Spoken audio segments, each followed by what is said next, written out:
Just Stop Oil insists it has been successful in its aims, and its members have ceremoniously hung up their orange high-vis vests. Let's talk about this with Areeba Hamid. Areeba is the co-executive director of Greenpeace. Good evening, Areeba. Hi, good evening. Have they, though, have Just Stop Oil been successful in their aims? When they emerged on the climate activism scene, it's worth pointing out that they actually were able to engage loads and loads of people and talk about what's in their title, very simple, that we simply cannot afford new oil and gas if we were to have a livable planet. And I think they've managed to put that on the national conscience, on the political decision-making day-to-day for politicians and indeed everyone else by their bold actions. Now, you could disagree with their tactics, you could like or dislike them, but it's true that an average person now understands what they were trying to do, which is to stop new oil and gas. Do you think it was necessary for them to achieve their ends by upsetting so many people, as you've alluded to? I don't think they set out to upset people. I mean, I'm just saying as a layperson who has also seen this movement come up. I think what they set out to do was really to not let this issue of climate crisis go down the political agenda. And they used various tactics. Some of them worked, some of them didn't work. But whatever our views on Just Stop Oil, it is happened. I mean, their end has happened, which is nerve-wracking because it has happened because of a crackdown on protest rights in the UK as well.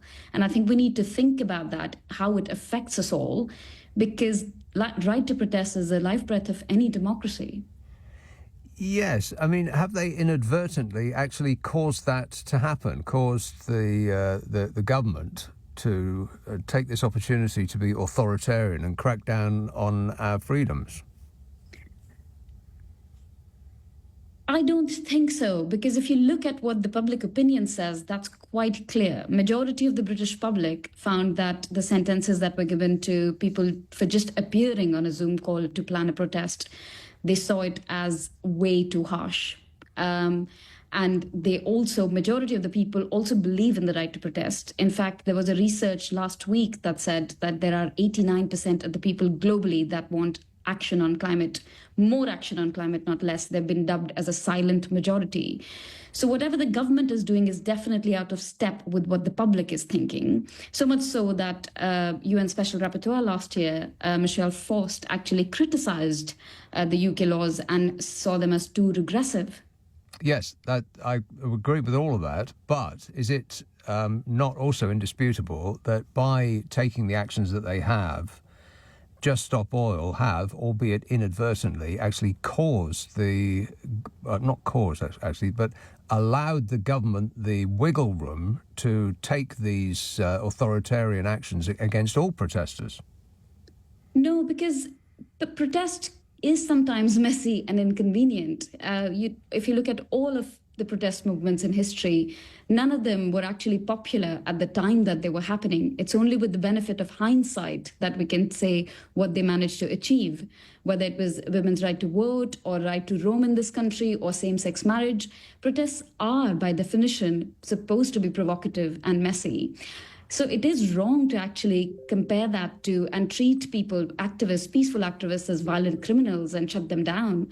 I think that is a complete false equivalence there. Yeah, I would agree with that. But some of the tactics that Just Stop Oil engaged in were certainly eye-catching, but they were also quite unpopular. I mean, there's one thing for many people to congregate in the centre of London and march and perhaps hold up traffic. It's another thing to throw soup on a Van Gogh masterpiece. It's another thing to throw paint on Stonehenge. These things weren't popular, were they? They were designed to draw attention to their cause rather than to win a popularity contest. And I think different groups employ different tactics and you can disagree with them. But I think two things important to remember.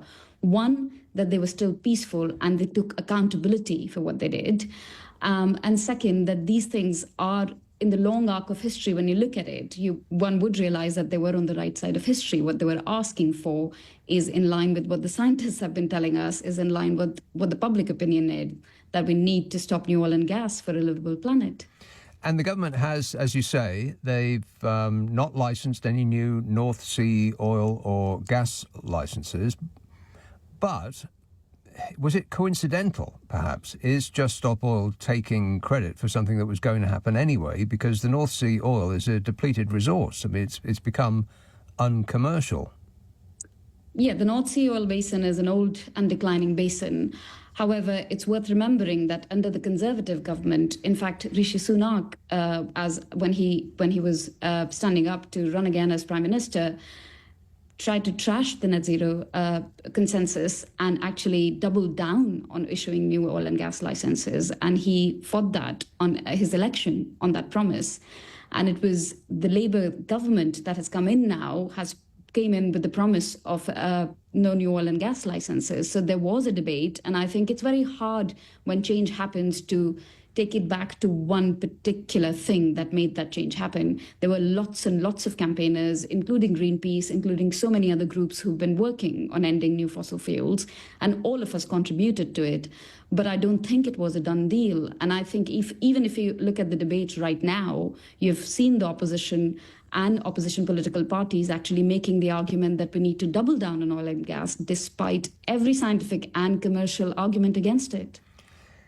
It's fairly indisputable that climate change has already caused billions of pounds of damage. It's brought extreme weather events. Many people have died because of it. Many more will undoubtedly die in the future. At worst, we're probably in an existential crisis. Our whole way of life is at risk. And yet we still condemn the messenger. Why do you think there's such resistance to addressing the consequences of our way of life? Quite a few mixed factors. Like I say, I think one is that people's opinion is aligned with no new oil and gas, but there is a concerted effort to break that consensus. We've seen the opposition political parties actually trying to break the cross-party consensus on net zero. That has played a big role. I often call it a government-run misinformation campaign, which was the last government towards the last 18 months of its reign actually said we want to double down on oil and gas. So I think that's one problem. The other is that we need to be able to produce clean and green energy without costing people, but without costing everyday people's any money. I think there is enough money in these oil and gas companies. We need to tax them to be able to subsidize clean energy. And that's how we can make these measures more popular within people. It feels like sometimes the argument goes about who should pay for green and clean stuff. And I'm quite clear that there is enough money if we tax these companies instead of actually cracking down on the right to peaceful protests. And what confidence do you have that will actually happen? Because there doesn't seem to be any movement towards taxing the super rich in order to relieve the tax burden on the middle class, say. There doesn't seem to be any movement towards taxing fossil fuel companies for the damage that their product is causing and that they have known for decades is going to cause these products, in much the same way as the tobacco companies knew for decades that their product was killing people, and they just covered it up, as the fossil fuel companies are doing now. And yet governments don't really, it's not that they don't do anything to tackle them. They're actively aiding them in their aims of extracting as much money as they possibly can, as quickly as they can, by dint of the subsidies that governments give to fossil fuel companies exceeds the amount that they tax them. So given that, and given the reluctance of the general public to change their lives in any way in order to gain, in order to get a long-term gain for short-term pain, what confidence do you have that any of this is actually going to make much difference?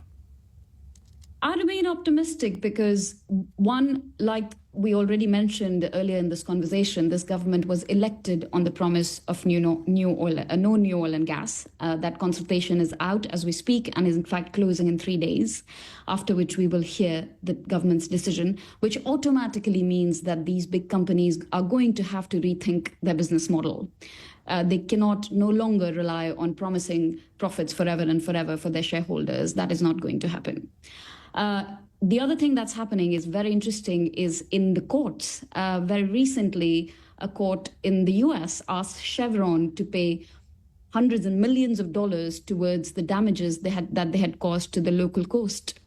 And this is not just an isolated case, it's actually happening over and over again because science is very, very clear.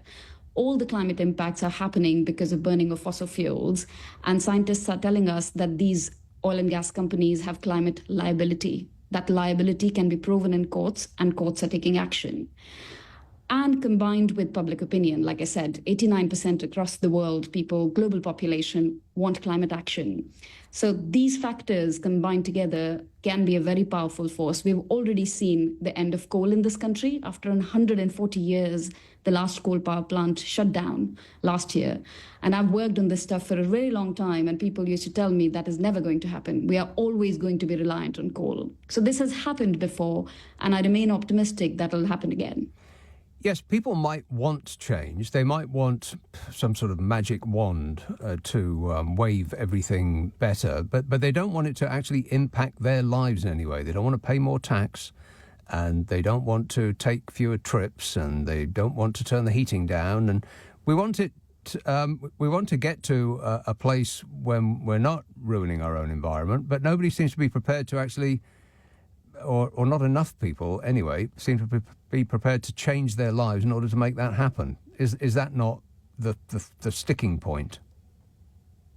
Partially, in the sense that I think individual actions are important, and people, whatever action that they take in their everyday lives is important and adds up to something. However, let's not forget that a majority of emissions are down to a few companies in this world. The Shells and BPs of this world are the ones that are driving climate impacts, and shutting them down, winding them down, regulating them is what is going to get us results. Taxing them so that it doesn't hurt everyday people is what is going to make clean energy cheaper. So I think solutions exist, and sometimes we see it as too black and white, and we think it'll cost people and it'll pain people. Actually, that's not necessary. Like I say, courts can ask these companies to pay for the damages that they have caused. It's happening all across the world. Greenpeace has taken action against these companies, asking them to be taxed. There is a loss and damage fund now in the UN, which is administrating fund to the most vulnerable countries in the world. So these solutions exist. What we need is a little bit political will, a little bit more from our decision makers to drive these changes home. And if Just Stop Oil had changed the minds of our political masters just a little bit, then that was probably worthwhile their efforts. If they have hung up their luminous vests, what are the other groups? Insulate Britain, Extinction Rebellion, and so on. What do we know of their plans? Look, activism is not something that you can just snub out because one organization decided to stop their actions. Greenpeace, along with lots of other organizations that you named, we have decades of experience in activism and direct action. We will continue to do that. We will continue to stand and defend the proud tradition of right to protest, the right to make your voice heard, and continue to hold big fossil fuel companies to account. That movement is not going anywhere. Good to talk to you, Areeba. Thanks very much for your time. That's Areeba Hamid, Co-Executive Director of Greenpeace. Now we're going to take a short break. Then our US correspondent will be joining us from Washington.